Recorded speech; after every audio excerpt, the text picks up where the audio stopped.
Olá, a gente tem aqui na nossa frente um material que é assim, quase uma caixa de dinamite. São os primeiros aforismos de Além do Bem e do Mal, do Nietzsche. E a nossa missão hoje é mergulhar em como ele começa a demolir o que chama de os preconceitos dos filósofos. E ele não perde tempo, né? A primeira bomba já explode logo na primeira página. A gente sempre pensa que a filosofia é a busca pela verdade, certo? É o grande prêmio. Mas aí o Nietzsche chega e, com a maior calma do mundo, pergunta: por que a gente valoriza tanto a verdade? E se, sei lá, a incerteza ou até mesmo a mentira fossem mais importantes para a vida florescer? Isso já bagunça toda a estante. O que ele quer dizer com isso? É a pergunta que desestabiliza tudo. E o ponto é que ele não está buscando uma resposta, ele está questionando a própria pergunta. E logo em seguida, no aforismo 2, ele já ataca a fundação de quase toda a filosofia ocidental, que é essa crença de que as coisas boas, tipo a verdade, o altruísmo, elas precisam ter uma origem pura, nobre. Os filósofos, segundo ele, têm um pavor de admitir que a verdade possa nascer do erro, que a generosidade possa vir, sei lá, do egoísmo. Eles precisam desse mundo limpinho, sabe? Com opostos bem definidos. O bem de um lado, o mal do outro. Exato. E essa separação é uma ilusão na visão dele. Exatamente. E é aí que ele lança o que ele chama de o perigoso talvez. E se o bem e o mal não fossem opostos, mas faces da mesma moeda? E se no fundo eles fossem a mesma coisa, só que em graus diferentes? Ele sugere que a aparência, a vontade de enganar, a ilusão, talvez sejam mais fundamentais para a existência do que essa tal vontade de verdade. É uma provocação, assim, brutal. Peraí, deixa eu ver se eu entendi. Se a gente leva isso a sério, quer dizer que quando eu acho que estou tomando uma decisão super lógica e racional, Nietzsche diria que, na verdade, são meus instintos falando mais alto. E a razão é só o departamento de marketing deles, justificando a decisão depois. É isso mesmo? Exatamente essa provocação. É perfeito. Ele diz que a maior parte do pensamento consciente, inclusive o filosófico, é guiado por instintos. A lógica para ele é só uma fachada. É como se a gente pensasse que o motorista está no comando do carro e Nietzsche olhasse e dissesse: não, o motorista é um boneco. É o motor que está dirigindo. E o motorista só inventa uma história sobre para onde ele queria ir. Nossa, e isso leva a uma das ideias mais malucas que eu já li, no aforismo 4. Ele diz que a falsidade de um juízo não é uma objeção contra ele. Isso é um terremoto. A gente sempre parte do princípio de que a verdade é boa e o erro é ruim. Ele está dizendo, calma lá, talvez os erros mais úteis sejam a base de quem nós somos. Ele em terremoto mesmo. Ele está afirmando que certas mentiras, certas ficções, são indispensáveis para a vida. A ideia de que o mundo é ordenado, de que a gente pode contar e medir as coisas, de que existe um eu constante que pensa. Para Nietzsche, tudo isso pode ser falso, mas renunciar a essas falsidades seria como renunciar ao ar, seria renunciar à própria vida. Certo. Então, se os filósofos não estão realmente buscando a verdade, se tudo é uma confissão pessoal disfarçada, a pergunta óbvia é: o que está movendo essa gente toda? O que move a vida, afinal?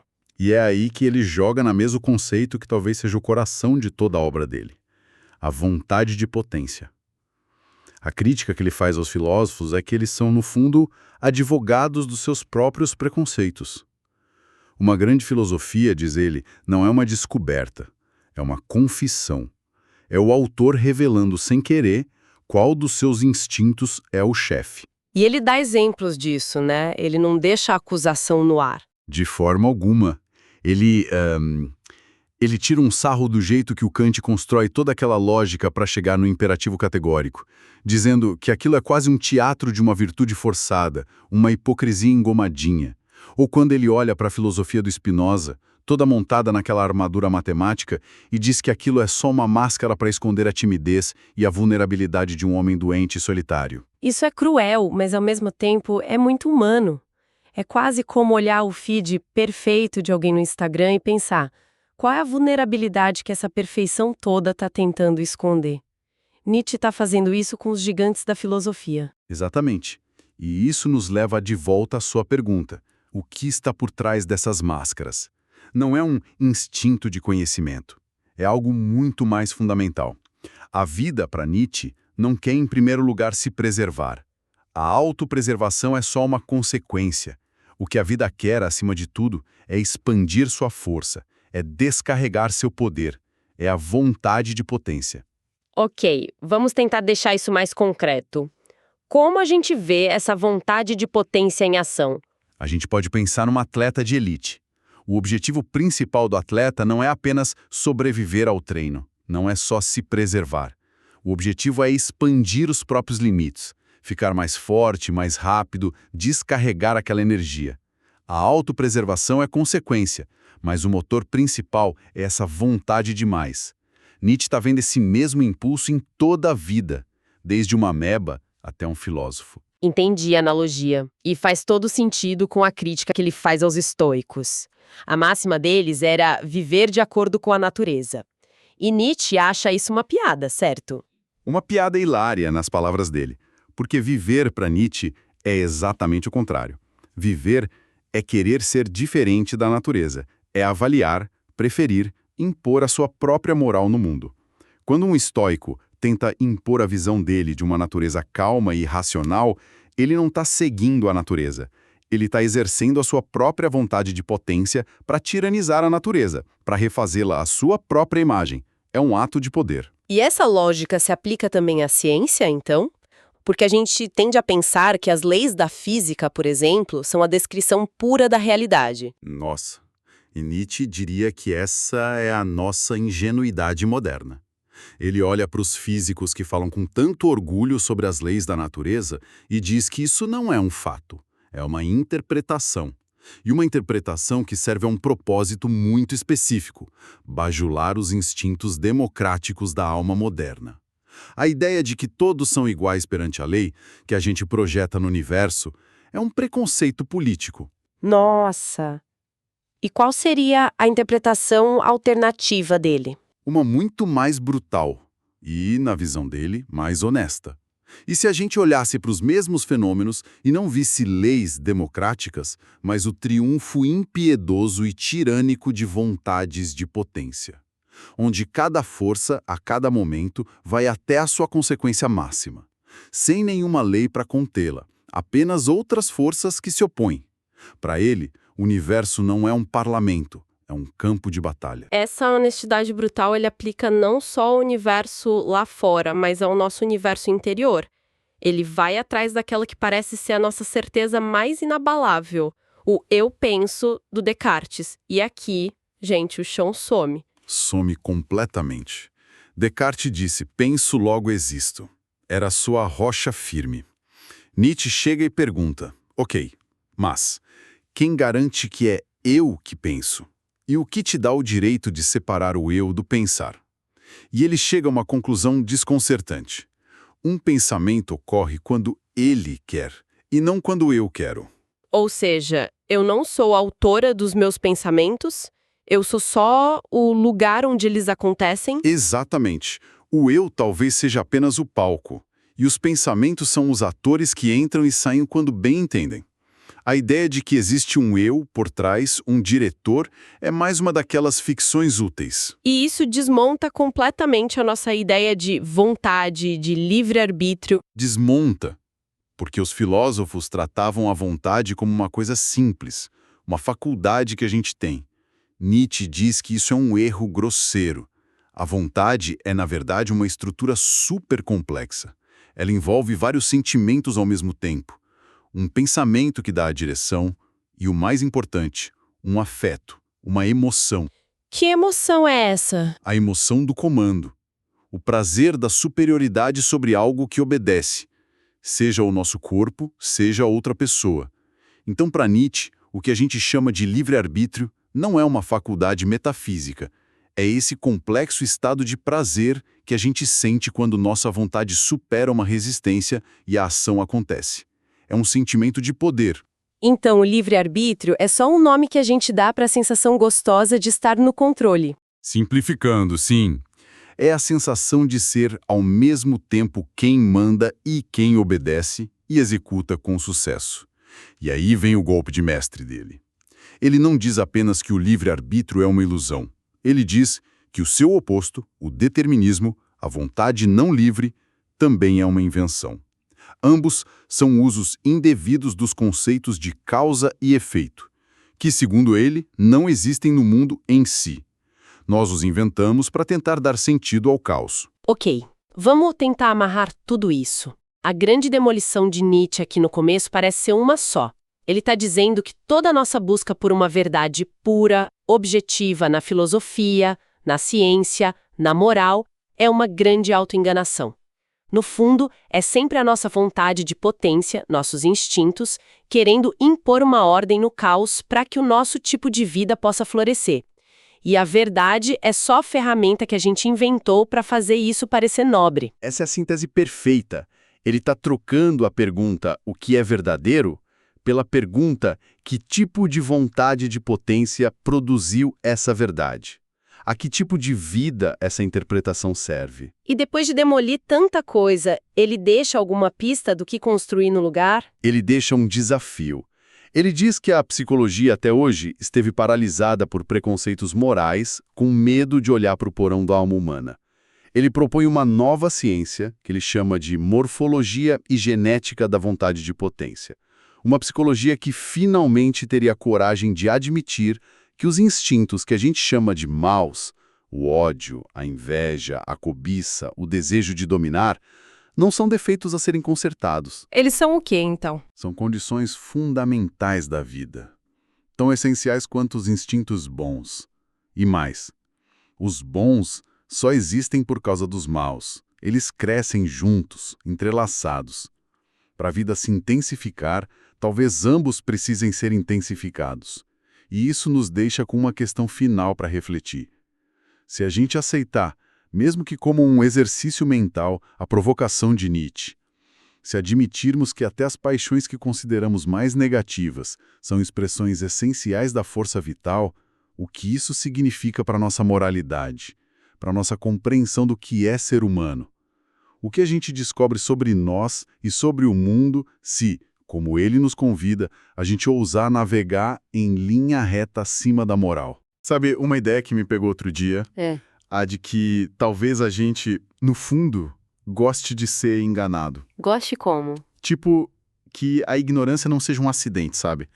Mas Uma escolha? uma escolha consciente que a gente faz todo dia para a vida ser um pouco mais suportável. Ah, sim. A grande provocação de Friedrich Nietzsche. É um ótimo ponto de partida. Exato. E é isso que a gente vai investigar hoje. Nossa ideia aqui é mergulhar em alguns trechos do Além do Bem e do Mal para tentar montar esse quebra-cabeça que é a figura do espírito livre. E para montar, a gente precisa primeiro quebrar umas coisas, né? Com certeza. Quebrar nossa ideia de verdade, de ciência, até de moral. E aí, só nessas ruínas, a gente talvez consiga enxergar quem é esse tal filósofo do futuro que ele tanto falava. E o mais legal é que esse espírito livre não é um herói, um iluminado, que achou as respostas. Longe disso. Não mesmo. É alguém que aprendeu a fazer perguntas melhores e, o que é mais difícil, a viver bem sem resposta nenhuma. É um caminho que exige uma coragem, assim, brutal. Bom, vamos começar essa demolição, então. A primeira marretada do Nietzsche é na nossa relação com a verdade. Isso. Ele diz que a gente vive num mundo simplificado, falsificado, não por sermos, sei lá, burros, mas porque a gente quer que seja assim, para poder gozar a vida. Uhum. Mas aí eu fico quebrando a cabeça. E a ciência? Ela não é justamente a busca incansável pela... Pela verdade, certo? Exato. Pela verdade. Como ela se encaixa nisso? Então, aí que tá o primeiro paradoxo genial dele. A ciência, claro, ela parte de uma vontade de saber. Sim. Mas, pro Nietzsche, essa vontade só existe porque ela está apoiada numa outra vontade muito mais antiga, muito mais poderosa, a vontade de não saber, de ignorar. A vontade de preferir a ilusão. Exatamente. Pensa bem, a ciência é parte da vida, né? E a vida, para poder continuar, ela precisa de simplificações, de aparências, de erros que são úteis. A ciência, então, seria só a nossa forma mais sofisticada de organizar as nossas ficções. A gente cria um sistema super elegante de regras para nossa ignorância parecer mais inteligente. Uau! Então, a ciência não é a caçadora da verdade? É mais a administradora da nossa ficção preferida. Ok. Se é assim, o que sobra para o filósofo? Aquele que seria o guardião da verdade. A posição dele fica meio impossível, não fica? Fica perigosíssima. E é por isso que Nietzsche dá um conselho que soa quase como uma heresia. Ele diz: guardai-vos do martírio pelo amor à verdade. Peraí, isso não soa um pouco como covardia? Tipo, Nietzsche tá falando pro filósofo se esconder? Parece, mas não é bem isso. Porque como a filosofia avança se ninguém defende as ideias no mundo real? Se ninguém vai pra briga? A sacada dele é outra, não é sobre covardia, é sobre estratégia. Pensa no que acontece quando um pensador vira um Marte. Ele vira um herói, não. Sim, mas a que custo? Quando ele entra nessa briga constante contra o ódio, contra a perseguição, ele se transforma naquilo que ele combate. Ah, Ele vira um mestre em matéria de ódio, um envenenador.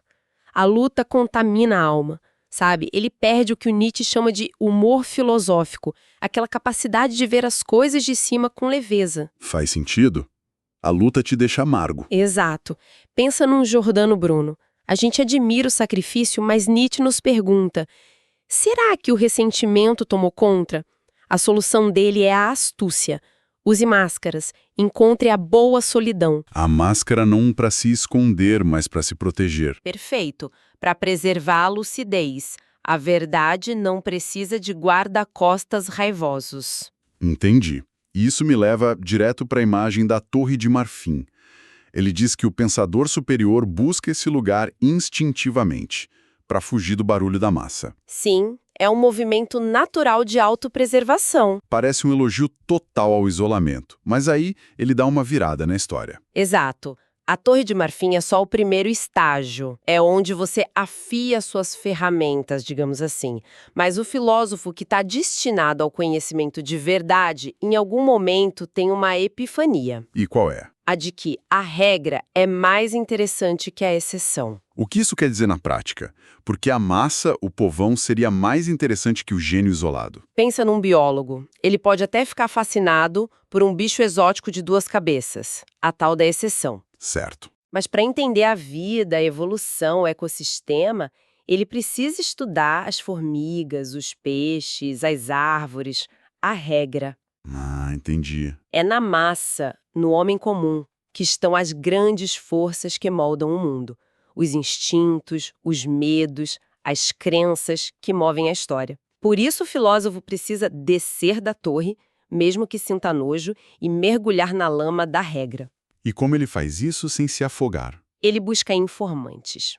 E os melhores, para Nietzsche, são os cínicos. Os cínicos? Sim, aquelas pessoas que admitem abertamente a animalidade, a vulgaridade que existe em todos nós, mas que a maioria esconde. Ele até cita um exemplo, o Abade Galiani. Lembro desse nome. O cara do século XVIII, que ele chama de o homem mais profundo da sua época porque misturava uma inteligência absurda com a alma de um macaco. É nessa mistura do sublime com o vulgar que a verdade mais crua aparece. Essa dificuldade de navegar entre a torre e a lama me parece também uma dificuldade de comunicação, né? Totalmente. É como se esses espíritos livres pensassem em outra frequência. Nietzsche até usa umas palavras em sânscrito, falando de um pensamento rápido como um rio e outro lento como uma tartaruga. Sim, Gangasrotogati e Kurmagati.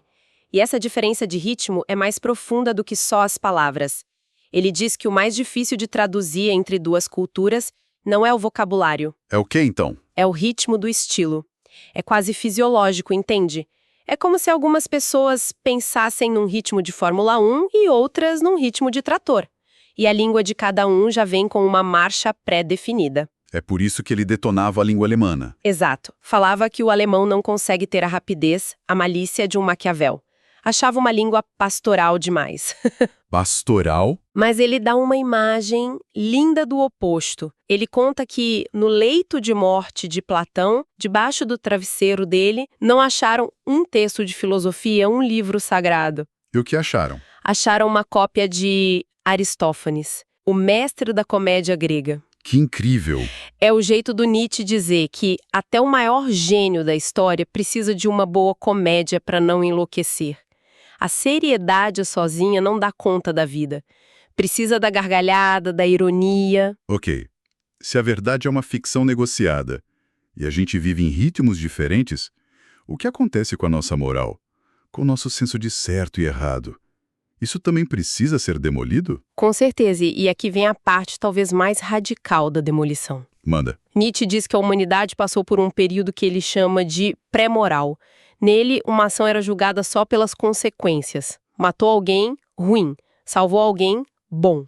Ponto final. Simples e direto. Depois entramos no período moral, que é o nosso, onde o que vale é a intenção. Ah, o famoso ele não teve intenção de machucar. Exato. A gente vive obcecado pela moral das intenções. Mas aí o Nietzsche pergunta, e o que vem depois? Boa pergunta. O que vem depois? O período extramoral. E a grande virada aqui é que a nossa moralidade de boas intenções é, na verdade, uma fase infantil do desenvolvimento humano. Infantil forte isso. E o próximo passo é entender que o valor real de uma ação está em tudo aquilo que é não intencional nela. A intenção é só a casca, a superfície.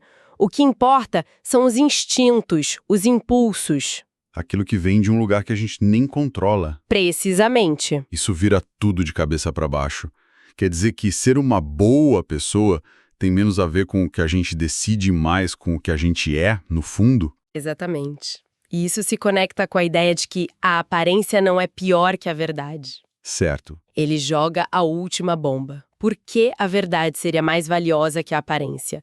A vida depende de aparências, de ilusões. E ele ousa dizer, e se este mundo for uma ficção? E se a própria ideia de que toda ficção precisa de um autor for só parte da ficção? É como se a gente estivesse preso na gramática. Exato. A gente diz, o raio caiu. E isso nos faz pensar que existe uma coisa, o raio, que pratica uma ação, cair. Nietzsche provoca. E se for só o evento, só o cair? A nossa própria linguagem nos engana o tempo todo. Caramba, depois de demolir a verdade, a ciência, a moral, a gente finalmente chega nas ruínas. Quem é então esse espírito livre que consegue viver nesse mundo sem chão firme? Primeiro, ele é radicalmente independente. Não se prende a pessoas, a pátrias, a causas, nem mesmo às próprias virtudes. Ok. Por quê? Porque Nietzsche desprezava os livre-pensadores da sua época. Ele os chamava de niveladores. Gente que só queria um mundo seguro, confortável, sem dor. A felicidade do rebanho, como ele dizia. E a visão dele era o completo oposto disso. Totalmente. Para Nietzsche, a humanidade só cresce, só fica mais forte no perigo, na dificuldade, na dor. O sofrimento não é um problema a ser eliminado. É uma ferramenta para esculpir a alma. O mal é tão necessário quanto o bem para o engrandecimento do ser humano. O espírito livre é aquele que entende isso. Ele não busca a paz, ele busca sua guerra. Perfeito. Ele precisa de uma máscara, vive na sua própria solidão, não por ser antissocial, mas porque é lá que ele encontra a sua força. Ele é um conquistador que não precisa de plateia porque joga um jogo cujas regras estão, por definição, além do bem e do mal. Que jornada! Então, a gente demoliu a busca pela verdade, que ele mostrou ser uma vontade de se iludir de forma organizada. Isso. A gente demoliu a moral das intenções, que ele chamou de preconceito infantil.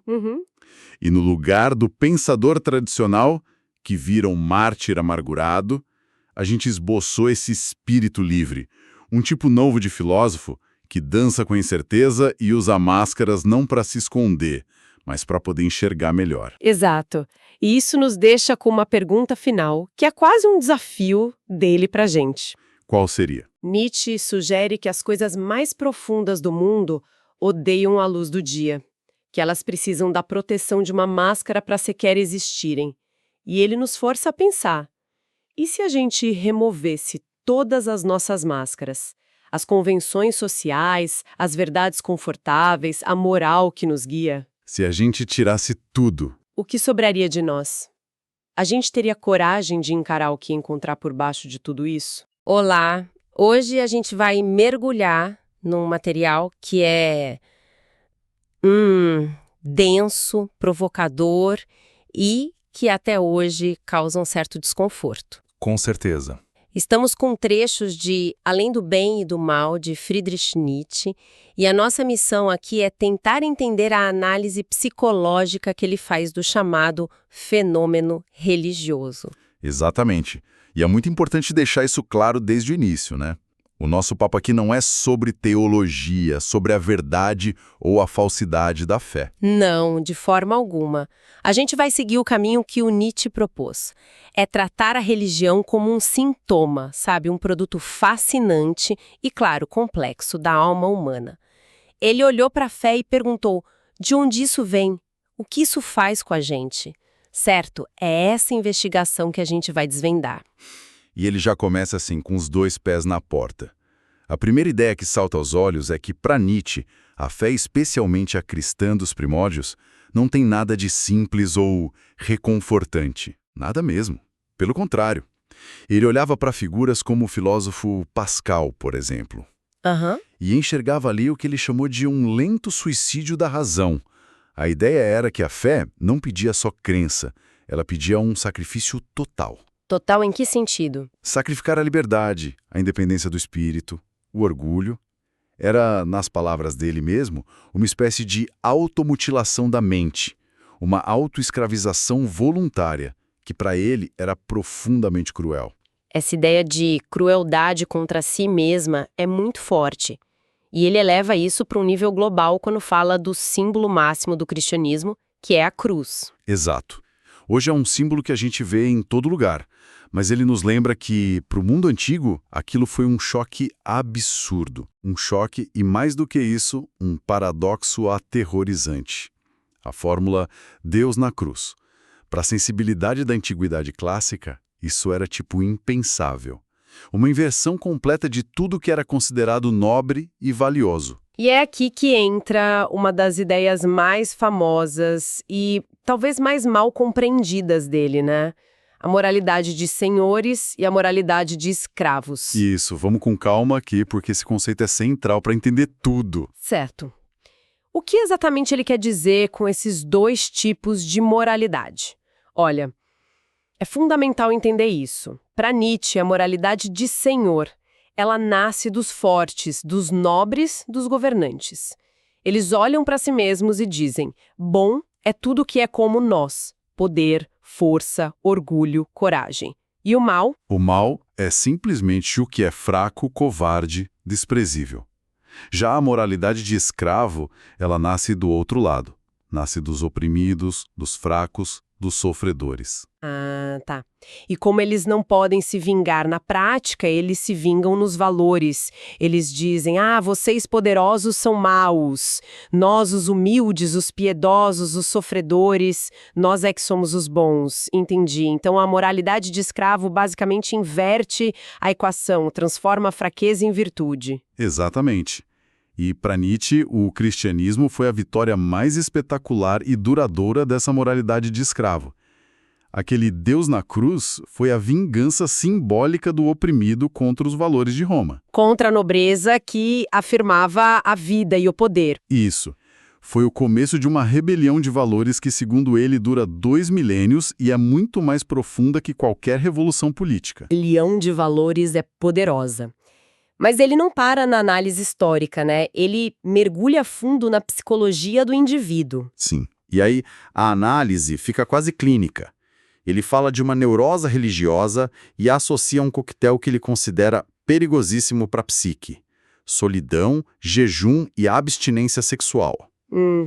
Ele observa que, paradoxalmente, a supressão radical dos instintos muitas vezes não leva à paz. Leva a uma explosão de sensualidade, de volúpia, que depois, por culpa, se transforma em crises de arrependimento e negação do mundo. Nossa. Ele chega a se perguntar, de forma bem provocadora, se não haveria uma espécie de epilepsia dissimulada na raiz de muitos fenômenos de santidade. Ok, então por um lado a gente tem essa tempestade psicológica, essa neurose, mas ele não resume a religião a isso. Ele também a vê como algo útil, quase como uma ferramenta política, não é? Sem dúvida. E aqui ele analisa a religião com uma frieza que é impressionante. Para quem governa, para o filósofo legislador, a religião é uma ferramenta de poder sem igual. De poder. Sim, ela cria um laço, um vínculo comum entre governantes e governados. E mais do que isso, ela dá aos governantes acesso à consciência dos súditos, aqueles pensamentos íntimos que a pessoa gostaria de esconder. É um instrumento para educar e dominar, então. Educar, selecionar e dominar. Certo. Então, para os poderosos, a religião é uma ferramenta de controle. Mas isso não explica por que bilhões de pessoas comuns a abraçam, né? Ele via isso só como manipulação ou havia algo mais, talvez um benefício genuíno para os súditos? Havia um benefício imenso, e ele reconhece isso. Para a vasta maioria das pessoas, que na visão dele existem para servir, a religião é um consolo inestimável. Consolo. Ela dá paz de espírito, faz com que a obediência pareça algo nobre e não só uma necessidade. Ela embeleza e justifica uma vida que, de outra forma, seria só trabalho duro, pobreza e sofrimento. Então ela torna a vida suportável. Suportável e até mesmo bela para os sofredores. Mas essa visão da religião como consolo não é exatamente o que muitos defensores da fé diriam que é a sua maior virtude. Onde que está a crítica do Nietzsche aqui? Aí é que está a genialidade da análise dele. A crítica não está na função, mas no resultado. Ele concorda que ela consola, mas há um preço altíssimo. Que seria, ao tornar o sofrimento suportável, ela o perpetua. Ao enobrecer a obediência, ela impede a rebelião dos espíritos fortes, ela mantém a estrutura como ela está. E isso nos leva à figura mais paradoxal de todas na análise dele, o santo. Confesso que essa é a parte que eu acho mais difícil de entender. A figura do santo sempre me pareceu o oposto do poder. Alguém que abre mão de tudo. Que nega a si mesmo. Exato. Como Nietzsche consegue enxergar uma vontade de dominação justamente nisso? Parece contraditório. É o paradoxo central. Ele se perguntava, por que os homens mais poderosos da Terra, imperadores, reis, se curvavam diante de um santo? Um homem que não tinha nada. É uma boa pergunta. A resposta dele é que esses poderosos reconheciam no santo, instintivamente, uma força de vontade ainda maior que a deles. Uma vontade tão imensa que era capaz de se voltar contra si mesma, de dominar os próprios instintos de forma absoluta. Ah, entendi. Então, ao se curvar ao santo... O poderoso estava, na verdade, se curvando a essa manifestação extrema da vontade de poder, honrando algo que ele mesmo possuía, mas ao mesmo tempo temendo um poder de natureza diferente, que ele não conseguia derrotar. Ok, então vimos a religião como fenômeno psicológico, ferramenta política e expressão de poder. Mas aí, em certo ponto do livro, o tom dele muda. A linguagem fica incrivelmente dura, quase violenta, especialmente quando ele compara o Velho e o Novo Testamento. É uma mudança brutal. Ele tem uma admiração, assim, reverente, pelo Velho Testamento judaico. Ele o descreve como um livro de estilo grandioso, com homens, paisagens, discursos de uma força que impõe respeito e até terror. É um monumento. E o Novo Testamento? Em contraste, ele olha para o Novo Testamento e o descreve como uma espécie de rococó do gosto. Rococó do gosto? Isso, com um ar de sentimentalismo, de bafio adocicado de mofo dos carolas e das pequenas almas. Nossa, que pesado! Ele está dizendo que é excessivamente ornamentado, sentimental, quase brega em comparação com a força bruta do Velho Testamento? Exatamente essa a ideia. E para ele juntar esses dois livros tão diferentes na Bíblia foi, e essa é uma citação direta, o maior pecado contra o espírito que a Europa literária tem na consciência. Mas por que essa raiva toda? O que ele via de tão perigoso nesse gosto rococó do cristianismo, para usar palavras tão fortes assim? O perigo para Nietzsche aparece quando a religião deixa de ser um meio, uma ferramenta, e se torna um fim em si mesma. E, no caso do que ele chama de religiões soberanas, como o cristianismo, ele argumenta que elas tomaram um partido de tudo que é fraco, doente e degenerado. Elas se tornaram uma força que sistematicamente conservou aquilo que, na visão dele, deveria perecer para que a espécie humana pudesse evoluir. Aqui a crítica fica afiadíssima. Ele está falando basicamente de uma inversão da seleção natural, só que aplicada aos valores. Precisamente. Ele acusa o cristianismo de ter travado uma guerra mortal contra o tipo de ser humano superior. O cristianismo, segundo ele, enfraqueceu os fortes, semeou a desconfiança nas grandes esperanças, tornou a felicidade e a beleza suspeitas. Transformou o orgulho em pecado, a afirmação da vida em algo mau e o amor pelas coisas terrenas em ódio contra a terra. O resultado final dessa inversão na análise dele foi a criação de um tipo humano domesticado, diminuído, o animal de rebanho. Um ser humano dócil, medíocre, previsível. Em suma, o europeu moderno. É quase como se ele estivesse prevendo uma cultura de conformidade onde ser inofensivo é a maior virtude. Essa crítica soa surpreendentemente atual. Totalmente. E ele conclui com uma de suas imagens mais brutais e melancólicas. Ele diz que a humanidade em si era uma matéria-prima fantástica, cheia de potencial. Mas o cristianismo, na visão dele, pegou essa matéria-prima e a estragou, a deformou. Criando o quê? Fazendo do homem um aborto sublime. Sublime porque as intenções talvez fossem nobres, mas um aborto porque o resultado foi um ser humano muito aquém do seu potencial. Uau. Então, olhando para tudo isso, o Nietzsche basicamente arranca a religião do pedestal divino dela e a coloca sob o microscópio como uma criação inteiramente humana. Um fenômeno que nasce da nossa dor, da nossa política, da nossa sede de poder e da nossa necessidade desesperada de consolo. Uma ferramenta que pode construir impérios, mas que, na visão dele, também pode deteriorar a espécie. Exato. A análise dele busca ir além do bem e do mal, como o título do livro sugere. Ele não está perguntando se a religião é boa ou má em um sentido moral. Ele está perguntando o que ela fez com o ser humano, quais foram os efeitos. É uma autópsia da alma ocidental. E para quem os ouve, fica uma provocação final retirada do próprio texto. Nietzsche nos desafia a imaginar um futuro onde conceitos como Deus ou pecado nos pareçam tão distantes quanto as brincadeiras e as dores da infância parecem a uma pessoa idosa. É uma imagem forte. E ele pergunta, se isso acontecer, que novos brinquedos e que novas dores o ser humano do futuro inventará para si mesmo, para poder continuar sempre, para sempre, uma criança. Olá!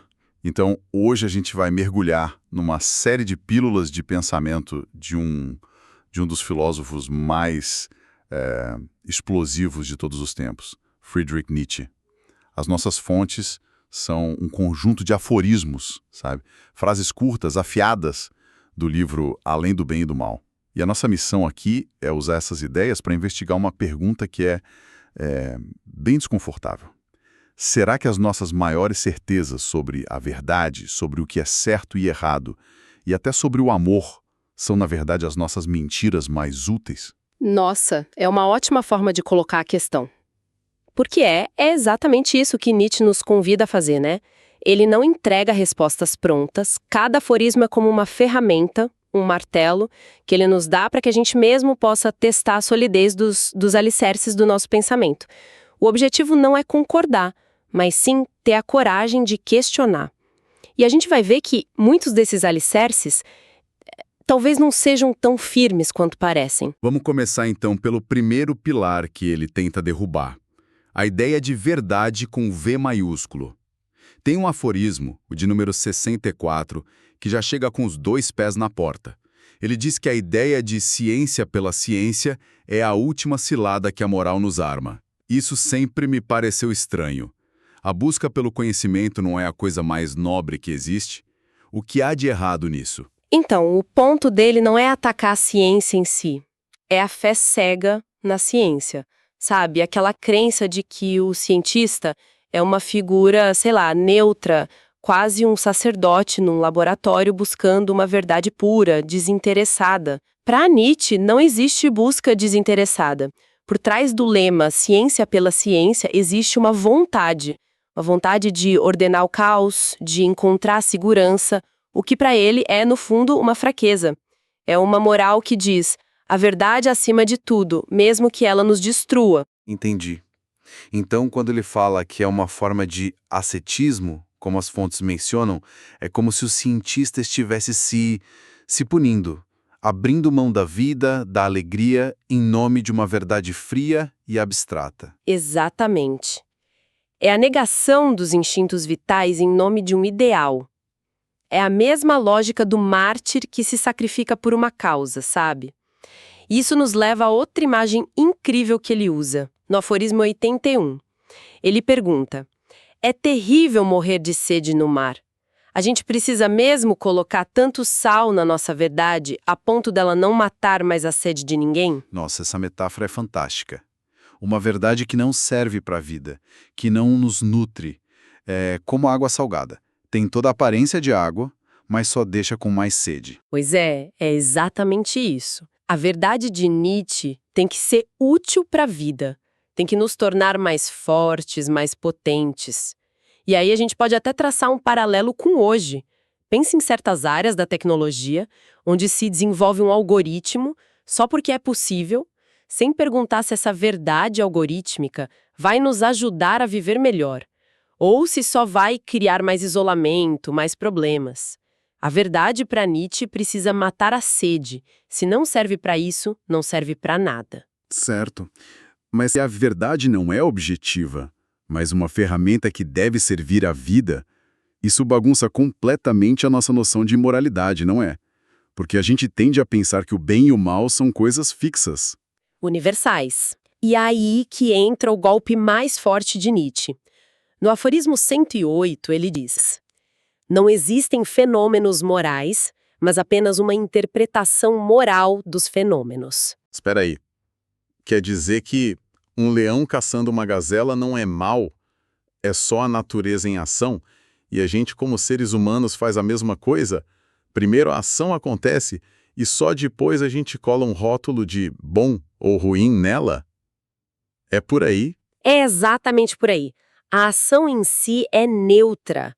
O rótulo que a gente coloca depende de tudo, da nossa cultura, da nossa posição de poder, dos nossos medos. O que para os romanos era a virtude de um guerreiro, para nós hoje pode parecer uma crueldade inaceitável. A moralidade não é descoberta numa tábua sagrada, ela é inventada. E é uma invenção que serve aos interesses de quem tem o poder de dizer o que é bom. E essa invenção não é só social, ela acontece dentro da nossa cabeça também.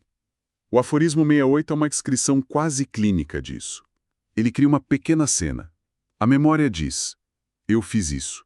O orgulho responde: eu não posso ter feito isso. E o orgulho não cede. No fim, a memória se rende. Cara, isso é incrivelmente atual. Parece que ele está descrevendo como o pessoal edita o próprio passado nas redes sociais para manter uma imagem perfeita.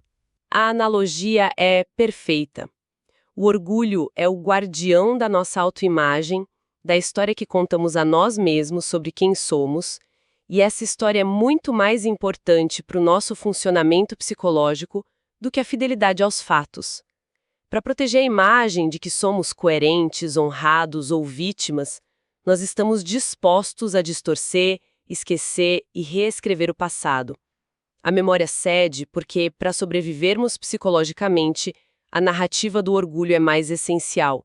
É um auto-engano que nos mantém de pé. Um auto-engano funcional. Mas ele vai ainda mais longe.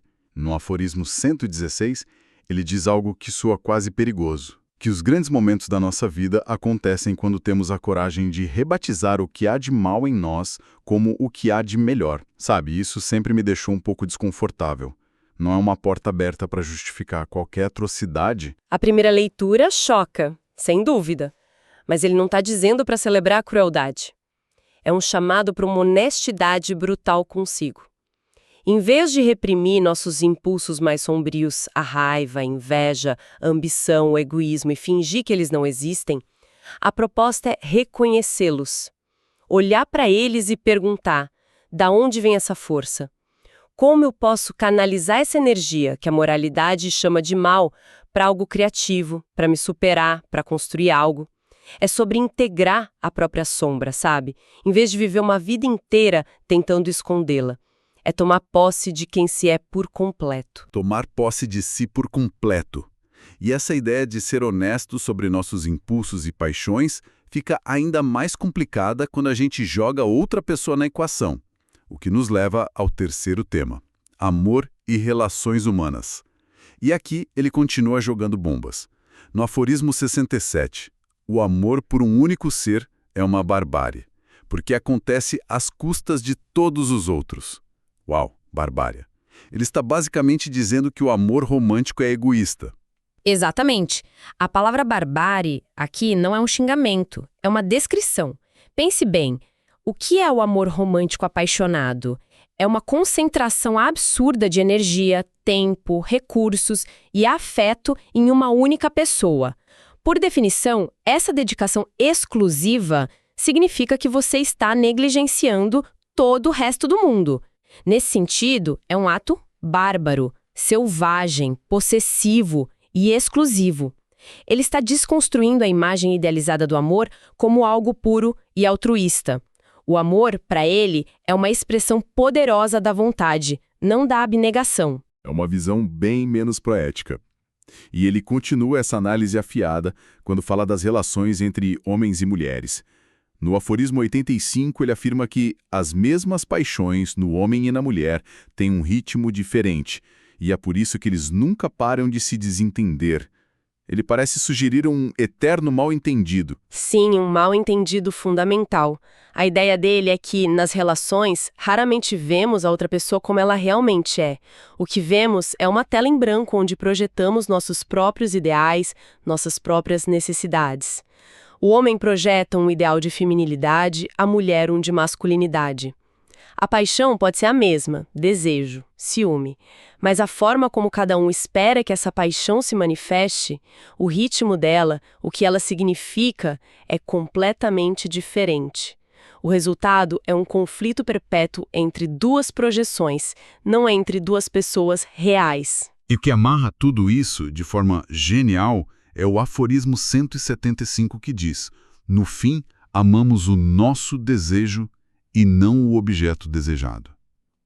É isso, é a síntese de tudo. É a grande sacada da psicologia nietzschiana do amor. É a síndrome de quem se apaixona mais pela conquista do que pela pessoa. Quando consegue o que quer, o interesse some. Quem nunca viu isso acontecer? Ou até sentiu? O que nos fascina muitas vezes não é o outro, com suas falhas e complexidades, mas a emoção da caça. A intensidade do nosso próprio sentimento, a história de amor que a gente cria na nossa cabeça. O outro se torna quase um ator coadjuvante no filme sobre o nosso próprio desejo. Ok, então, juntando todas as peças, o fio que conecta tudo isso parece ser a desconstrução. Nietzsche nos mostra que a verdade, a moral e o amor não são conceitos sagrados ou imutáveis que a gente descobre. São invenções, construções humanas, frágeis, que nascem da nossa psicologia, do nosso orgulho e da nossa necessidade de dar algum sentido ao caos. Precisamente. Se pudéssemos resumir em uma palavra, seria desmascaramento. Ele nos força a olhar para as motivações reais por trás das nossas crenças mais bonitas.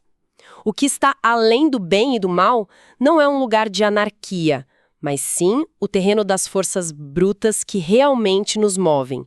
Os instintos, as paixões, a vontade de crescer e se expandir. E só depois de olharmos para isso com honestidade é que cobrimos tudo com o verniz da moralidade, da razão e da verdade. É um convite para sermos psicologicamente adultos. E para terminar, eu queria deixar no ar uma das imagens mais poderosas e assustadoras que ele criou do aforismo 146. Aquele que luta com monstros deve acautelar-se para não tornar-se também um monstro. E se tu olhares durante muito tempo para um abismo, o abismo também olha para dentro de ti. Uma frase que ecoa pela eternidade. Totalmente. E a pergunta que fica é essa.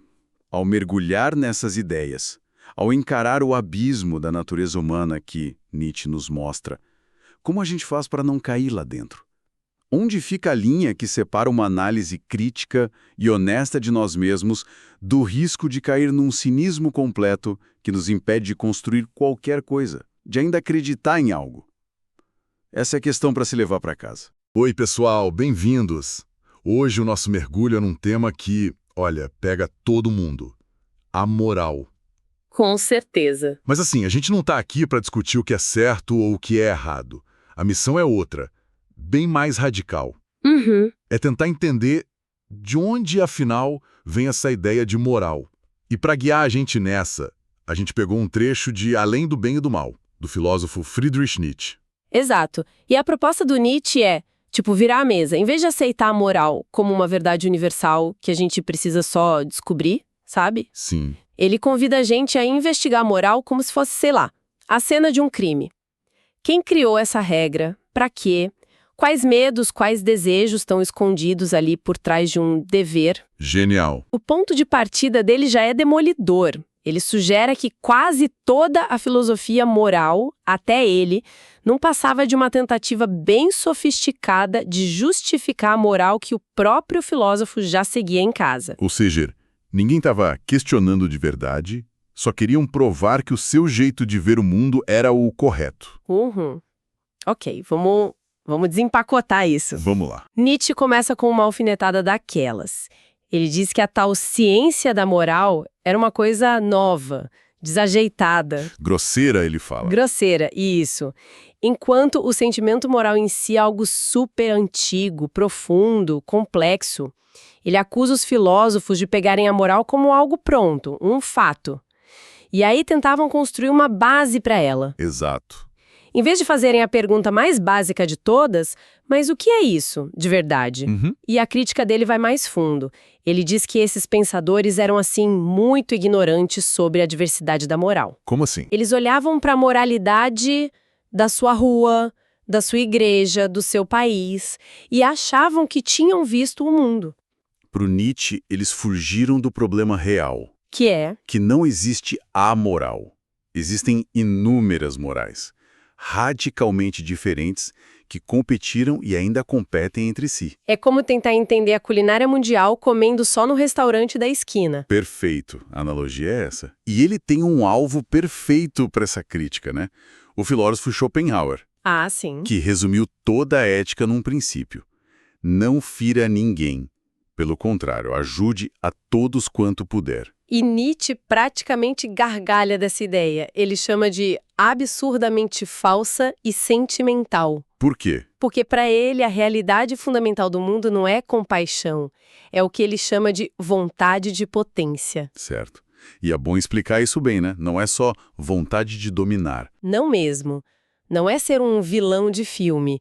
É o impulso fundamental de tudo que existe para crescer, se expandir, superar a si mesmo, descarregar a sua força, se tornar mais. É uma força vital, não uma maldade política. Exatamente. E é aí que Nietzsche dá o golpe de mestre com uma ironia fantástica. A da flauta? Essa mesma. Ele nos lembra que Schopenhauer, o filósofo da desgraça universal, o profeta do pessimismo, tocava flauta toda noite depois de jantar. É quase cômico. É a forma de Nietzsche dizer: esse seu pessimismo todo não sobrevive a uma boa digestão e a uma musiquinha. Ele mostra que a filosofia do Schopenhauer era uma pose, não se sustentava nem na vida do próprio autor. Uau! E aqui a gente chega num ponto que, para mim, vira o jogo todo. Se a moral não é uma verdade universal, se não vem de Deus nem da razão pura, então o que ela é? Linguagem figurada das paixões. Linguagem das paixões. Ou seja, quando a gente ouve um discurso sobre o que é certo, talvez a gente esteja ouvindo, na verdade, uma confissão sobre os medos, as ambições ou as frustrações de quem está falando. Entendi. A moral vira um sintoma. Perfeito, vira um sintoma.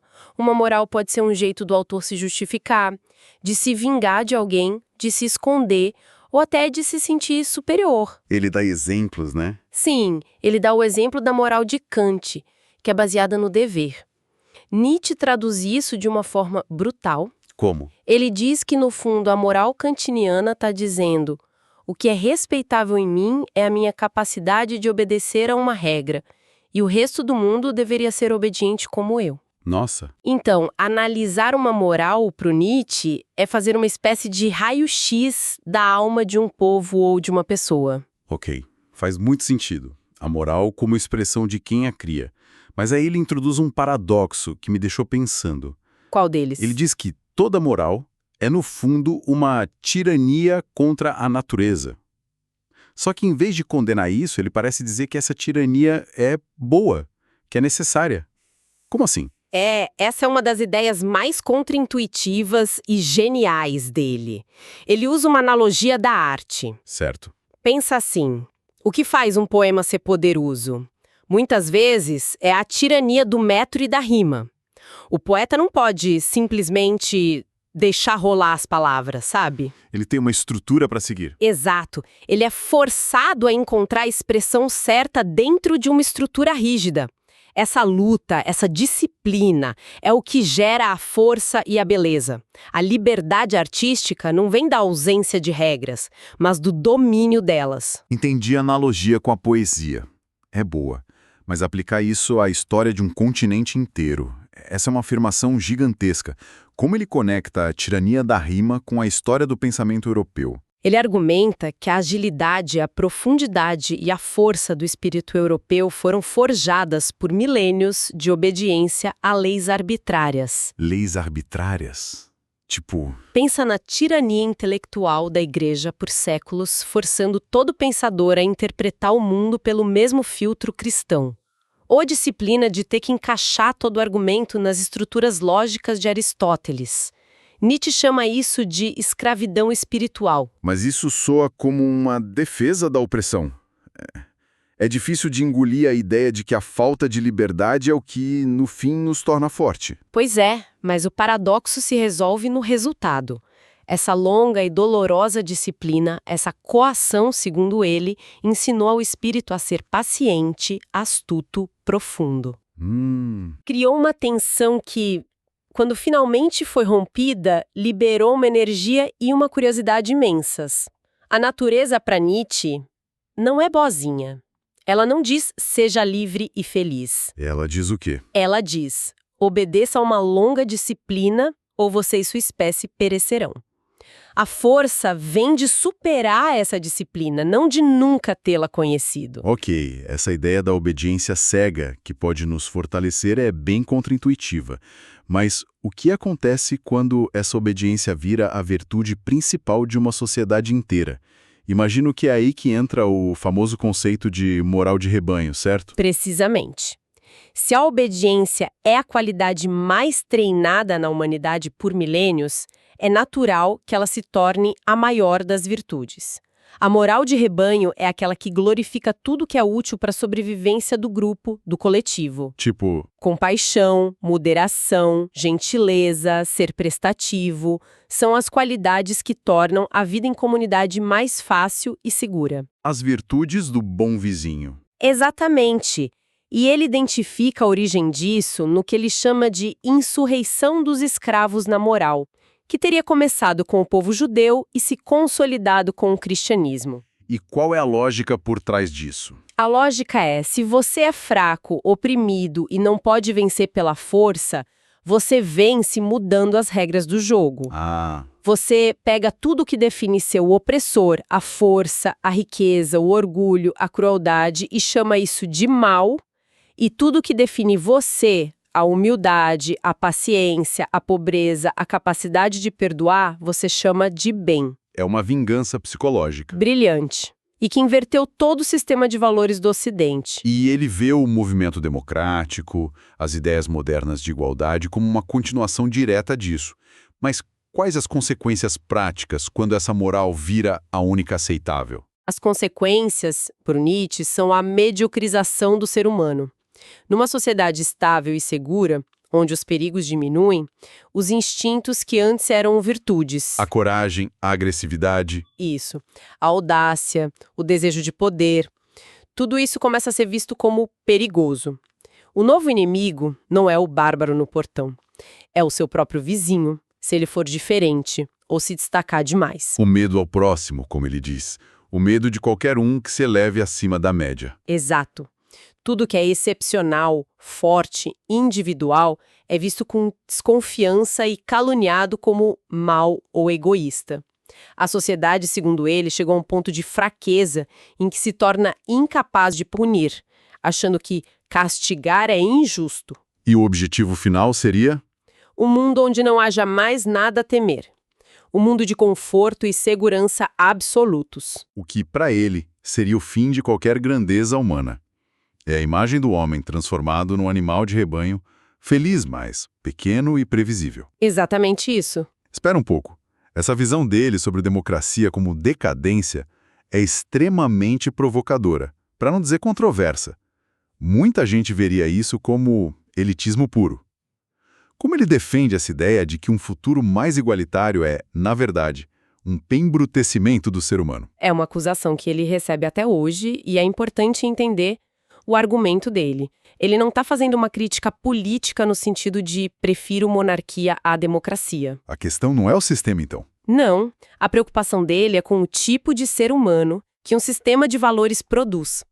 Para ele, as ideias modernas e o socialismo da sua época promoviam um ideal de felicidade baseado na ausência de sofrimento, na segurança e na igualdade de todos. Ok. Ele via isso como um objetivo que diminuía a humanidade, que nos tornava menores, mais fracos, eliminando a tensão e o conflito que são necessários para o surgimento de indivíduos extraordinários. Entendi.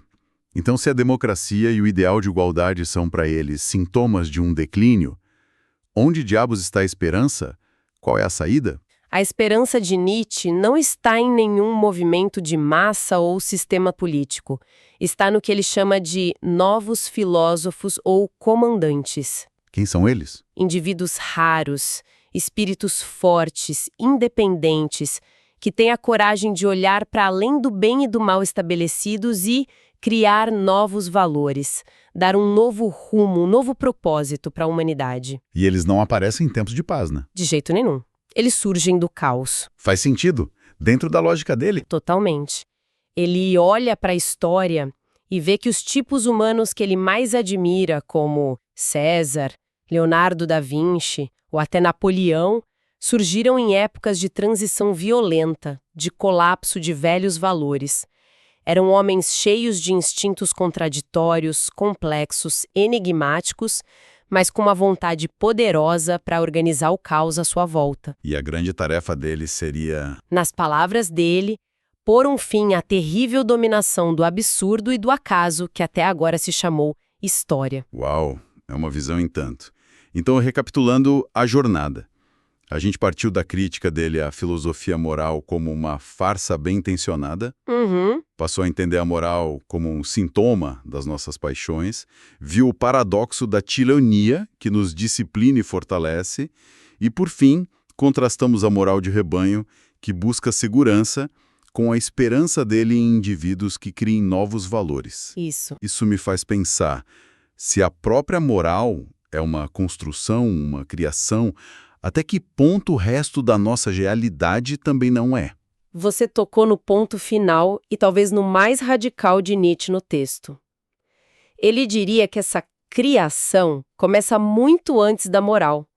Começa na nossa percepção mais básica. Como assim? Ele dá um exemplo brilhante. Quando a gente lê uma frase, não processamos letra por letra. A gente pega, sei lá, umas 5 palavras de 20 e a nossa mente adivinha o resto. É verdade. E quando a gente olha para uma árvore, não vemos cada folha, cada galho. Nós vemos uma impressão geral e nosso cérebro completa a imagem, criando o conceito árvore. Nossa, então, até o ato de ver já é uma simplificação, uma invenção para a gente poder lidar com o mundo. Exatamente. Somos, como ele diz, artistas mesmo sem saber. E isso nos deixa com uma pergunta final para refletir. Manda. Se a nossa percepção mais fundamental da realidade já é uma edição criativa, uma ficção útil para a gente sobreviver, que chance nós teríamos de encontrar uma moral verdadeira e objetiva pronta na natureza para governar a bagunça complexa e contraditória que é a vida humana? Olá e seja muito bem-vindo. Hoje a gente vai se debruçar sobre uns textos do Friedrich Nietzsche, mais especificamente de Além do Bem e do Mal. Um prato cheio. Com certeza. A ideia é tentar entender por que o Nietzsche via assim, uma relação meio perigosa, uma desnivelação daninha entre a ciência e a filosofia na época dele. Uhum. Parece que a ciência, depois de se livrar da teologia, estava querendo virar a nova patroa da filosofia, sabe? Exato. E ele sentia que o espírito da época, que ele chamava de plebeu, meio que aplaudia isso, com aquele grito de chega de patrões. Exatamente. E o ponto central para Nietzsche, e acho isso fascinante, é que não era só uma briguinha acadêmica, né? Não mesmo. Para ele, essa tensão era, na verdade, um sintoma de uma crise cultural muito mais profunda na modernidade. Era uma disputa sobre vontade, sobre valores. E sobre que tipo de ser humano o futuro ia produzir, no final das contas. Exatamente. Era uma briga pela alma da cultura europeia. Gostei dessa imagem. Uma briga pela alma da Europa. Dá a dimensão exata do que estava em jogo. Então, vamos começar pelo começo.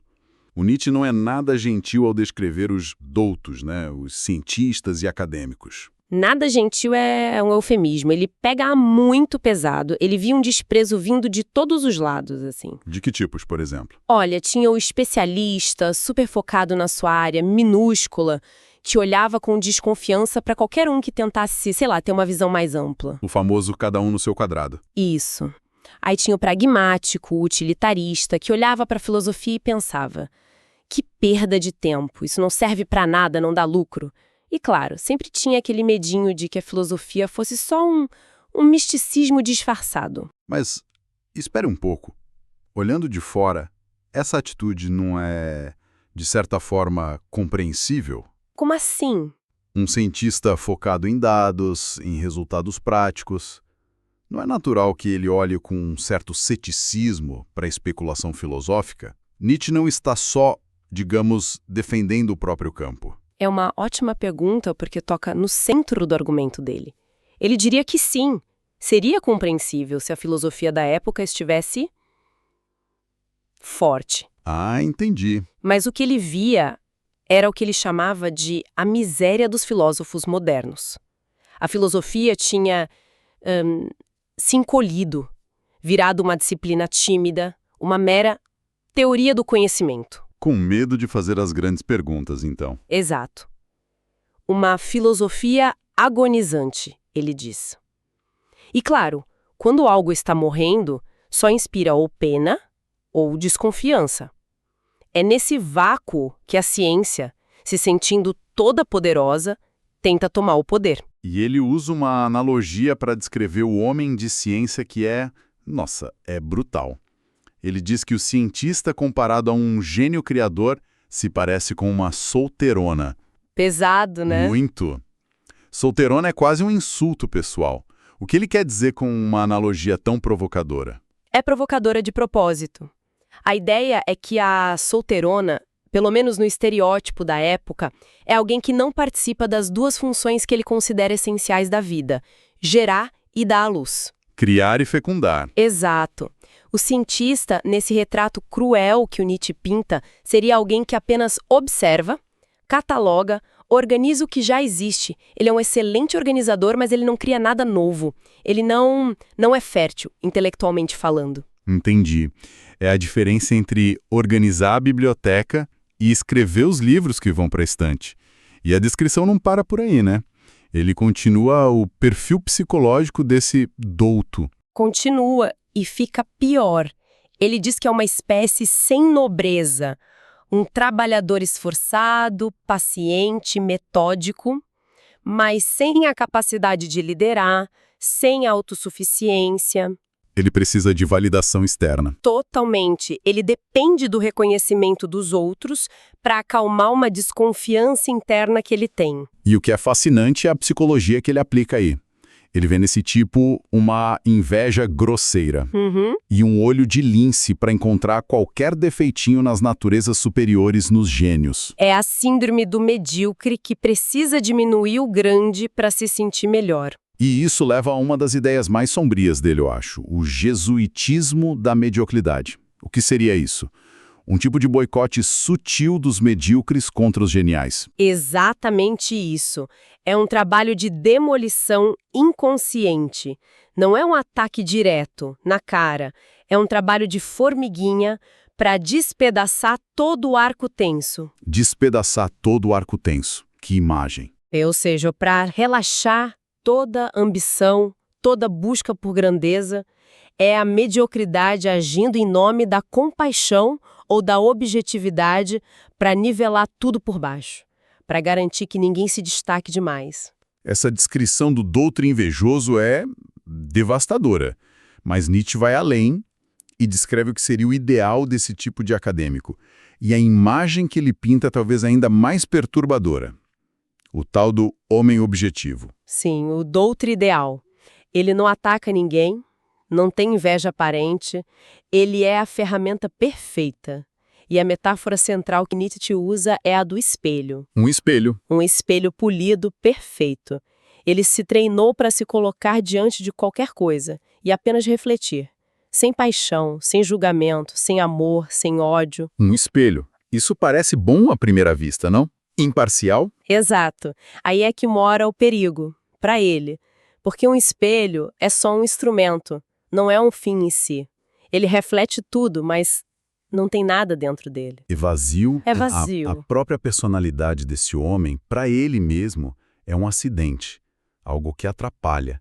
Ele não tem mais tempo para si mesmo, para os seus gostos, suas paixões. E as suas maiores virtudes se tornam seus maiores defeitos. Como assim? A sua abertura para tudo, sua tolerância infinita, o seu perigoso descuidar do sim e do não. Então esse homem objetivo seria alguém incapaz de tomar um partido? Alguém que veria um ato de heroísmo e um de crueldade e diria, bem, ambos são fenômenos interessantes para se observar? É exatamente essa a consequência. É assustador. Nietzsche cita Leibniz para resumir essa atitude. Eu não desprezo quase nada. Quase nada. E ele foca no quase. Esse quase é a última barreira fininha que impede o colapso total no niilismo. A conclusão de Nietzsche é que esse homem é sem conteúdo, sem essência, um escravo sublime, mas ainda um escravo. Ele reflete o mundo, mas não tem um mundo próprio. E Nietzsche vê essa figura não como um caso isolado, mas como o sintoma de uma doença maior na Europa, que ele chama de ceticismo. Sim, mas não o ceticismo como uma postura filosófica forte, sabe? Ele viu o ceticismo da sua época como uma expressão de debilidade nervosa, um tipo de cansaço existencial. Um esgotamento. Um esgotamento de decisão. Pensa na Europa, com sua mistura de classes, raças, ideias, tantas opções, tantos caminhos, que acabou perdendo a energia para escolher um. O resultado é o que ele chama de paralisia da vontade. E a objetividade vira uma bela desculpa para não se comprometer com nada. Perfeito. Uma desculpa para não afirmar nenhum valor. Mas o próprio Nietzsche não era um grande cético. Ele criticava tudo, a moral, a religião. Aí está o ponto crucial. Ele não é contra o ceticismo em si, mas contra esse ceticismo passivo, cansado. Ele propõe um outro tipo, um ceticismo da virilidade audaz. Virilidade audaz. Gosta disso. O modelo dele é Frederico o Grande, da Prússia. É um ceticismo ativo, que não vem da fraqueza, mas da força. É o ceticismo de quem tem tanta força de vontade que pode se dar ao luxo de duvidar de tudo. Entendi. É um ceticismo que serve a um propósito maior. Exato. Ele despreza e, no entanto, atrai, escava e alarga sua possessão. É um ceticismo que serve a uma vontade de poder, não a uma paralisia. A anedota que ele conta sobre Napoleão e Goethe ilustra isso perfeitamente. Conta pra gente. Napoleão, o homem de ação, encontra Goethe, o grande pensador. Ao vê-lo, Napoleão se espanta e diz: "Vou lá ao nome. Eis um homem." Por que o espanto? Porque ele esperava encontrar apenas um alemão, que na época era sinônimo de alguém sentimental, sonhador, sem vontade. Para Nietzsche, esse encontro de gigantes simbolizava a possibilidade de um novo espírito, um que unia a profundidade do pensamento com a força da vontade. Ok, então o quadro geral é A ciência querendo mandar na filosofia, os acadêmicos são medíocres ou espelhos vazios, e a cultura sofre de uma paralisia da vontade. Diante disso tudo, se esses não são os filósofos de verdade, quem são eles para Nietzsche? É aí que ele faz a distinção mais importante de todas. De um lado, existem os operários da filosofia. Operários. Pensa em Kant e em Hegel. O trabalho deles é fundamental, mas limitado. Eles pegam os valores que já existem numa cultura e os organizam, os sistematizam, criam grandes estruturas para justificá-los. Eles são os grandes organizadores do passado. Certo, eles são os bibliotecários geniais que arrumam a casa, mas e os outros? Os verdadeiros filósofos são outra coisa. Eles não organizam, eles criam. Criam. Eles são dominadores e legisladores. Eles não olham para o mundo e dizem, é assim. Eles olham para o futuro e dizem, deve ser assim. Espera aí, isso é radical.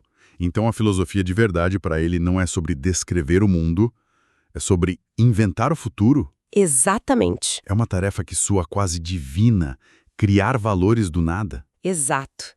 É por isso que eles são tão raros e tão perigosos.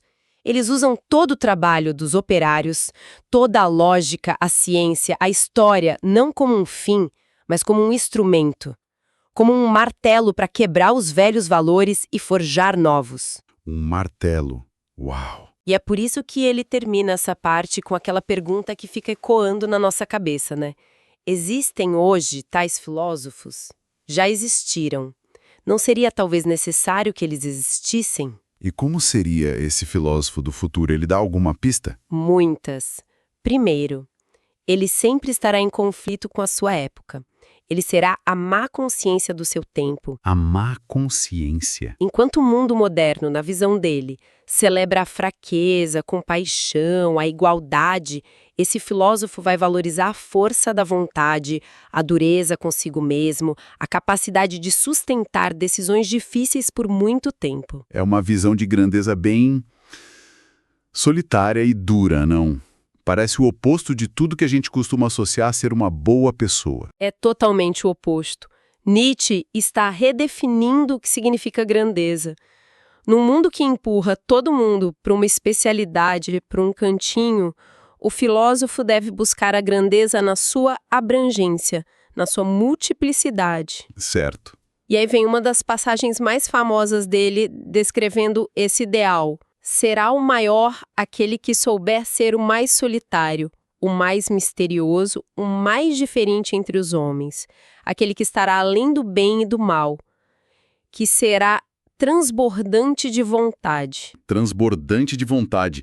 Que imagem poderosa. Não é sobre ser aceito ou amado. É sobre ter uma força interior tão grande que ela simplesmente se impõe ao mundo. E por isso ele conclui que a filosofia não é algo que se aprende num curso. É um direito que vem da sua origem, do seu sangue. Não no sentido genético, mas de uma herança espiritual, cultural. É preciso uma preparação. Requer gerações de preparo para cultivar as virtudes necessárias. A coragem de assumir grandes responsabilidades, a arte de comandar e um olhar que raramente admira, raramente exalta, raramente ama, porque está ocupado demais criando. Que jornada! A gente partiu da briga entre ciência e filosofia, passou pelo retrato ácido do acadêmico como um espelho vazio e chegamos nessa visão quase sobre-humana de um novo tipo de filósofo. Um legislador, um artista de valores. Que nada contra a corrente do seu próprio tempo. E isso nos deixa com uma pergunta para continuar pensando, né? Se o papel desse filósofo para Nietzsche é ser a má consciência da sua época e usar o bisturi do vivissector no peito das virtudes do seu tempo, fico imaginando, se ele estivesse aqui hoje, quais seriam as virtudes da nossa sociedade que ele estaria dissecando sem dó? O que ele diria sobre nossa busca incessante por consenso, nossa valorização da segurança acima de tudo? A provocação dele continua tão afiada hoje quanto era há mais de um século. Olá! Nosso material de hoje vem de Friedrich Nietzsche, da obra Além do Bem e do Mal. A gente vai focar na 7ª parte, as nossas virtudes, e tentar fazer uma espécie de investigação diagnóstica. Uma boa definição, um diagnóstico. Porque Nietzsche olhou para a Europa do tempo dele e viu, assim, uma doença.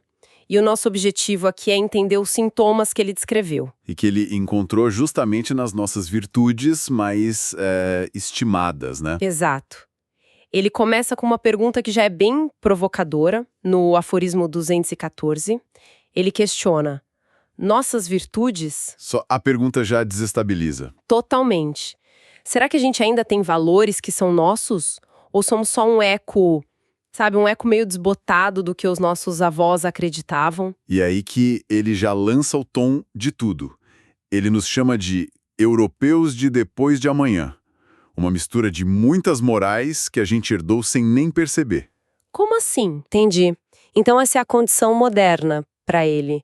Um acúmulo de valores que não se encaixam mais em quem a gente se tornou. Exatamente. Então o primeiro sintoma que ele aponta é essa fragmentação. No aforismo 215, ele usa uma imagem que eu acho muito poderosa. A dos sóis, né? Essa mesma. Ele diz que o homem moderno é como um céu iluminado por sóis de cores diferentes. As nossas ações são tipo um mosaico de morais distintas, às vezes até opostas. E o que é radical nisso é que ele não lamenta essa multiplicidade. Ele não vê como um defeito, mas como a nossa realidade. A moralidade deixou de ser um sistema solar todo arrumadinho. E virou uma galáxia caótica. Perfeito. E nesse caos, até as virtudes mais antigas se transformam. Ele pega, por exemplo, o amai vossos inimigos. Sim, no aforismo 216. Pois é, ele diz que a gente aprendeu essa lição tão bem, mas tão bem, que agora a gente pratica com uma sofisticação diferente. A gente despreza enquanto ama. E faz isso com vergonha, quase, em segredo. Exato. A virtude virou uma performance sutil. Não é mais uma declaração aberta, assim, de peito aberto. Isso me leva a uma questão. Se não existe mais um código moral único, como é que a gente julga os outros? Nietzsche tem uma resposta bem brutal para isso, né? Bem brutal. No aforismo 219. Para ele, o ato de julgar e condenar moralmente é a vingança preferida das almas limitadas. Mas aí não dá para argumentar o contrário, que um padrão moral universal é justamente o que protege os mais fracos dos mais fortes? Essa é a crítica mais comum que se faz a ele, claro. Ele não estaria só defendendo uma forma de elitismo. Eu acho que ele está mirando em algo um pouco mais profundo. Para ele, quando uma pessoa de alma limitada julga, ela não está buscando justiça de verdade. Ela está buscando o quê, então? Nivelamento. Ela quer arrastar quem é mais complexo ou mais forte ou vital para o nível dela. A ideia de igualdade de todos perante Deus, por exemplo. Que é um pilar da nossa moral. Sim, mas para ele não é um ideal nobre. É a arma perfeita para esse ressentimento. É um jeito de dizer, olha, você pode ser mais talentoso, mas no fim somos todos iguais perante um juiz supremo. E por isso ele diz que essas pessoas são as maiores inimigas do ateísmo? Exato. Porque sem esse juiz, a vingança delas perde toda a legitimidade. Entendi. A moralidade, então, não é um guia, é uma arma. E essa mesma lógica de desmascarar as intenções, ele aplica a outras virtudes que a gente valoriza muito, como o altruísmo. Ah, sim. O desinteresse, a compaixão. Vamos agrupar essas duas ideias porque elas parecem ser dois lados da mesma moeda no pensamento dele. São, com certeza. Ele mira no que ele chama de homem de ideias modernas. E olha, é importante definir isso. Não é só alguém progressista. Certo. Para Nietzsche, é a pessoa que abraçou ideias como igualdade, compaixão universal, e nunca questionou a psicologia por trás disso. No aforismo 220, ele faz uma pergunta cortante. Existe mesmo um ato desinteressado? E a resposta dele é um sonoro não. Um sonoro não. Até o sacrifício mais nobre é, para ele, interessado. A pessoa se sacrifica porque quer algo em troca. O que seria? A sensação de ser algo mais, de ter um valor superior. E a compaixão, que hoje é quase uma religião secular, ele vê como o sintoma mais grave de todos, né? Mais grave. No aforismo 222, ele diz que onde a compaixão é pregada, Ele ouve um gemido rouco de desprezo por si mesmo. É uma ideia chocante. É muito chocante. É brutal. Porque para Nietzsche, essa obsessão moderna com a compaixão não é sinal de superioridade moral. É um truque que a gente usa para evitar o trabalho duro de melhorar a nós mesmos. Como uma fuga. Uma fuga. A gente fica tão ocupado salvando os outros que não precisa encarar a única pessoa que a gente não consegue salvar, nós mesmos. O homem moderno, infeliz consigo, projeta a energia para fora para não ter que lidar com o próprio vazio. Essa análise continua com o que ele chama de senso histórico. O sexto sentido do homem moderno. Exato. A capacidade de entender e até de sentir os valores de todas as épocas e culturas. É engraçado, isso me lembra como hoje a gente ouve uma playlist que vai de bate a, sei lá, funk brasileiro sem piscar. Ele previu isso totalmente. E ele vê o paradoxo aí. Qual? Por um lado, é uma virtude que nenhuma cultura aristocrática do passado teve. A corte francesa do século XVII, com aquele gosto super rígido, acharia Shakespeare um caos, um mau gosto. E nós conseguimos apreciar essa mistura toda. Conseguimos. Mas, por outro lado, Nietzsche diz que essa mesma virtude nos torna incapazes de apreciar a verdadeira perfeição. O nosso paladar se acostumou com a mistura, com o infinito, sabe? Com o desmensurado. E aí a gente perde a capacidade de saborear uma obra contida, perfeita, acabada. Exato. Somos turistas culturais. Visitamos todos os lugares, mas não temos um lar de verdade. Conseguimos provar de tudo, mas perdemos o paladar porque é sublime. Essa ideia de uma força interior, de uma vontade que dita o que a gente valoriza. Ele aplica isso a tudo. Aos julgamentos morais, a busca pelo conhecimento. E aqui que ele aplica essa mesma lente, sem nenhuma piedade, às mudanças sociais da época dele, incluindo um dos tópicos mais incendiários da obra dele, o papel da mulher. Chegamos numa parte dos textos que, confesso, é sempre um soco no estômago de se ler. Sim. E ele conecta isso com uma ideia central, a do aforismo 230, a vontade fundamental do espírito. Ele argumenta que o espírito naturalmente não quer a verdade complexa e profunda.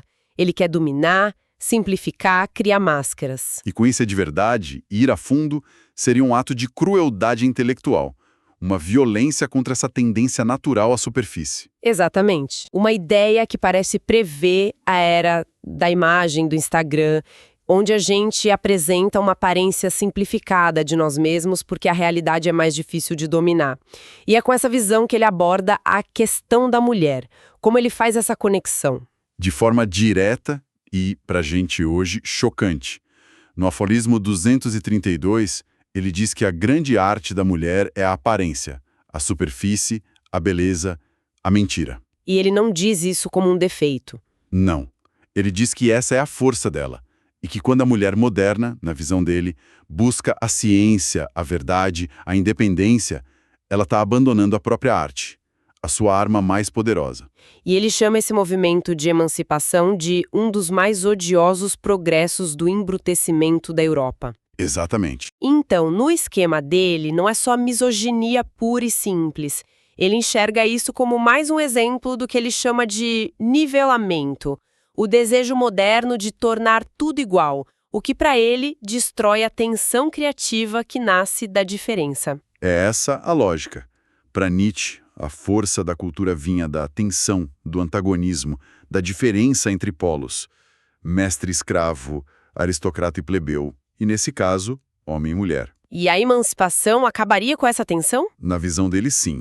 No aforismo 239, ele argumenta que a mulher que deixa de temer o homem, que busca os mesmos direitos, a mesma educação, não está se elevando, ela está degenerando. Degenerando? Sim, ela renuncia aos seus instintos mais genuínos para se tornar, nas palavras dele, uma imitação medíocre do homem.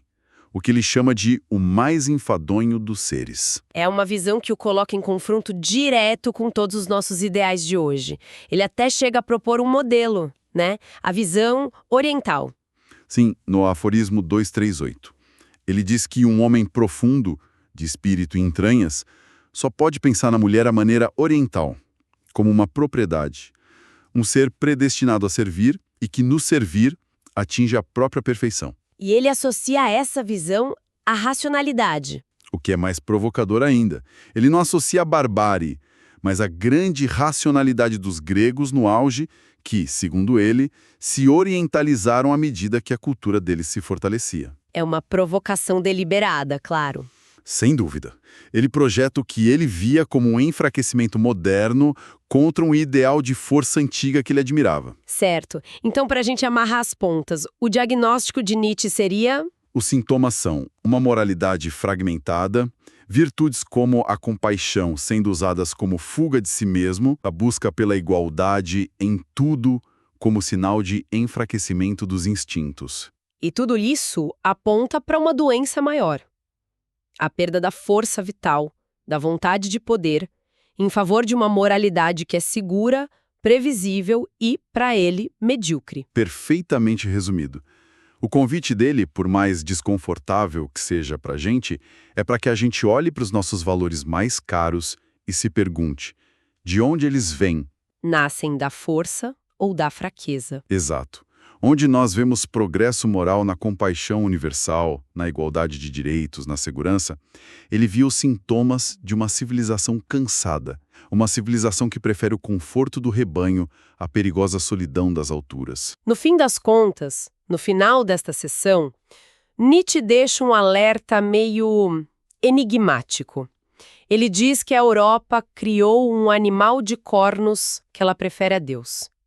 Um perigo que se mascara não como uma divindade, mas como uma ideia moderna. Um alerta poderoso. E que nos deixa com uma pergunta para refletir, eu acho. Qual ideia moderna que a gente valoriza tanto hoje, seja a igualdade, o progresso, a segurança ou a própria compaixão, Nietzsche veria como a máscara mais perigosa para nossa própria fraqueza? Olá e bem-vindos! Hoje a gente vai investigar uma questão.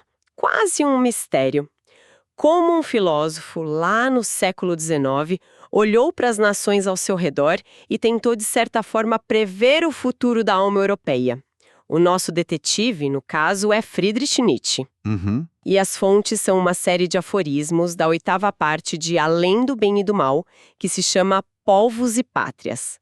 A nossa missão aqui é decifrar o que ele pensava sobre alemães, franceses, ingleses e como tudo isso leva à sua grande ideia de um bom europeu. Certo. E o ponto de partida que ele nos dá é curioso. É uma crítica musical. Ele diz que a música de Wagner tem um anteontem e um depois de amanhã, mas que falta a ela um hoje. Ok, vamos tentar desvendar isso. Essa frase sobre o Wagner é a chave perfeita, sabe? Porque, para o Nietzsche, a música de Wagner era a alma alemã em forma de som. Ah, interessante. Ele descreve como algo grandioso, pesado, tardio. Uma mistura de todos os climas e estações ao mesmo tempo. É uma arte que parece decrépita e, ao mesmo tempo, estranhamente jovem. E o que isso quer dizer sobre os alemães? Ele está dizendo que os alemães, assim como a música do Wagner, vivem obcecados com um passado mítico e um futuro utópico, mas são incapazes de simplesmente ser, no presente. E aquela ideia da profundidade alemã, que todo mundo trata como elogio, ele vira do avesso, né? Totalmente. Para ele, não é sabedoria, é digestão lenta. Digestão lenta? É quase como se o espírito alemão fosse um estômago que demora séculos para processar as ideias, as experiências. Uma afinidade pelo caos, pela névoa, por aquilo que ainda não tem forma. Certo. E isso leva ele a dizer que o alemão não é, ele está se tornando. A grande contribuição filosófica alemã para ele é a ideia de evolução, de processo. Só que isso leva a uma crítica bem feroz. Ele vê a alma alemã não como uma catedral, sabe? Toda planejada, coesa, mas como uma sobreposição de porões, de fundações, uma mistura monstruosa de raças sem um projeto claro. Então, a alma francesa seria como uma estátua pronta, perfeitamente esculpida, enquanto a alma alemã é um canteiro de obras, cheio de potencial, mas também de poeira e barulho. É uma ótima analogia. Exato. E esse canteiro de obras se reflete até na maneira como os alemães escrevem. Essa é uma das críticas mais fascinantes dele. Ele argumenta que a prosa alemã é feita para os olhos, para ser lida em silêncio, mas não tem música, falta ritmo, falta dança, não foi feita para o ouvido. O que eu acho interessante nessa comparação é como ela é física. Ele fala de respiração, de dança. Para ele, a filosofia e a literatura viram quase um esporte. Por que isso era tão importante? Porque, para os antigos, que ele tanto admirava, ler era uma atividade física. Lia-se em voz alta. Certo. Uma frase bem construída era algo que você sentia nos pulmões, no diafragma. Era uma arte sonora, e é por isso que ele faz uma afirmação, assim, bombástica.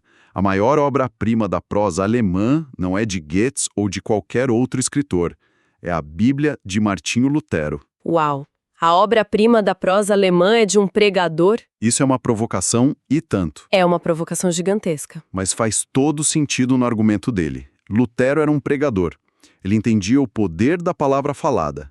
A prosa dele, diz Nietzsche, bate, salta, precipita, corre. Tinha vida. Tinha vida, tinha som, era consciente dos ouvidos. E, segundo ele, essa qualidade foi completamente perdida pelos escritores alemães que vieram depois, que escreviam livros, nas palavras dele, com as nádegas, sentados por tempo demais. Certo. Então, se a Alemanha é esse canteiro de obras barulhento e sem ritmo, qual seria o modelo de obra pronta para ele? Imagino que ele tenha um favorito na Europa. Com certeza. E é a França. Para Nietzsche, a França era, sem dúvida, a sede da cultura mais intelectual e refinada da Europa. Ele enxergava ali uma sofisticação que faltava completamente na Alemanha. Mas isso não soa um pouco idealizado?